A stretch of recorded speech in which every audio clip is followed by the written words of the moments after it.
Hey guys, this is Eli from Touch Arcade, and today we're checking out the MOGA Ace Power controller. It's the first iOS 7 controller that we've seen come across our desks here, and it's pretty great. It basically looks like the leaked images we've seen with the face buttons and the triggers and all that. It's got a neat little button you can hit to see how much battery is left in the device for charging your iPhone or iPod Touch, as well as this button over here which manages to hit the lock button on your phone. And you got your pause button here, and then this is how you trigger the charging functionality. You can either turn it on or off if you don't want to charge your device, if you want to save the battery for the actual controller, or whatever reason. This is what the back looks like. Pretty simple. You can see the triggers a little bit better. There's a little reset switch which I've only needed to use once to get stuff working, and then you have this lock and unlock slider on the back here that controls how it slides open. You want to keep it locked when you have it in your bag, obviously, so it doesn't just flop open on you. And it's really kind of neat how it connects. All you really need to do is pull it apart, and that's where you set your iPhone or iPod Touch. In this particular demo, we're going to be using an iPod Touch, but it also comes with two different plastic inserts that are sized differently for the phone. But in my experience, you can just use these and throw your iPhone 5 in there, and it works fine. It just isn't totally solid. So to put your iPod in there, you just line it up with the lightning connector, shove it down in there, and then pull the top up so it locks down in, and there you go. You're ready to play. It just connects over the lightning port, so this isn't a Bluetooth controller, so there's no setup required at all. It seems to work pretty good with the games that support it, so let's take a look at a few of those. Dead Trigger 2 by Madfinger Games is a recently released free-to-play first-person shooter. And this genre was what I was most excited to see with actual physical controls, because I've never really liked them with touch controls. They just have felt a little too sloppy for me. I never feel like I have the precision that I do playing an Xbox 360 game or something like that. And the MOGA Ace Power has basically totally fixed that problem. I can move around and aim with ease, and my fingers aren't all over the place. The controls, aside from that, are pretty simple. You hit X to switch between melee weapons and your pistol, and the L1 button allows you to zoom in. It's just way more fun when you can see everything that you're doing and your thumbs aren't covering the bottom third of the screen as you anxiously try to spin around or do whatever else. So controls have improved this game greatly. I highly recommend checking it out as soon as you get one. Next up we have Bastion from Warner Brothers, which was a console port that came to iOS. And the touch controls, they worked, but they were not that great. Obviously adding a controller to the mix to a game that was made with a controller in mind really seems to solve that problem. Just kind of mash buttons to attack, and it feels oddly close to the Xbox version of the game.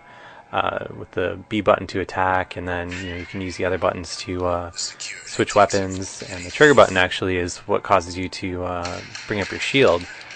It makes fighting feel a lot better than frantically hitting your touchscreen buttons, because it always feels like your fingers roll off the buttons, or you don't hit them when you need to, and that problem is totally resolved when you've got physical controls.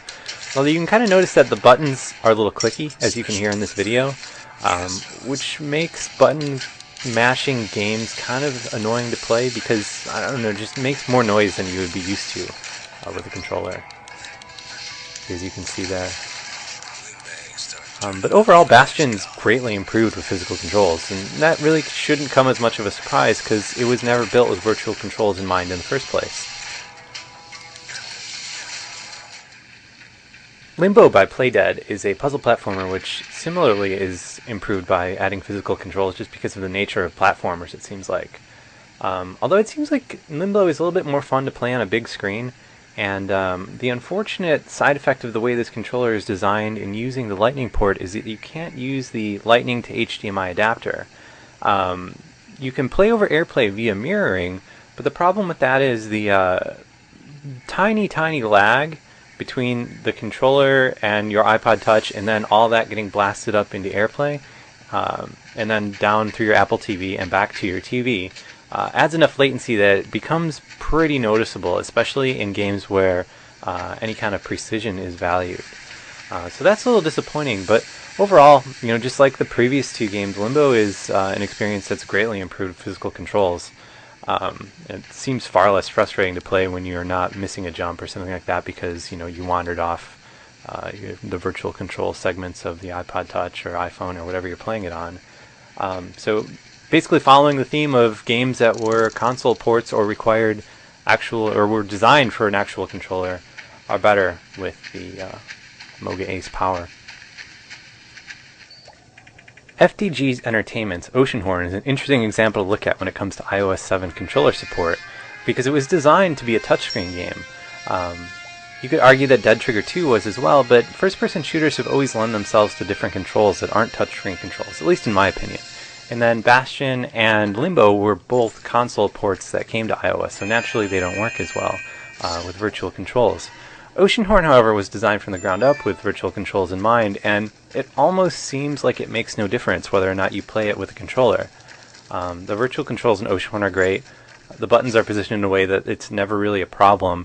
And what's strange is when you play it with a physical controller, it almost seems like the game is too simple for your controls, in that you really only are ever hitting one button. The analog stick's a little weird because I feel like the touchscreen controls just are more precise, which is kind of an odd thing to experience because you're so used to a controller being better. But as you can kind of see here, every once in a while I have a little trouble moving, and that could just be a calibration issue with the developers not having a physical controller to test on or anything like that.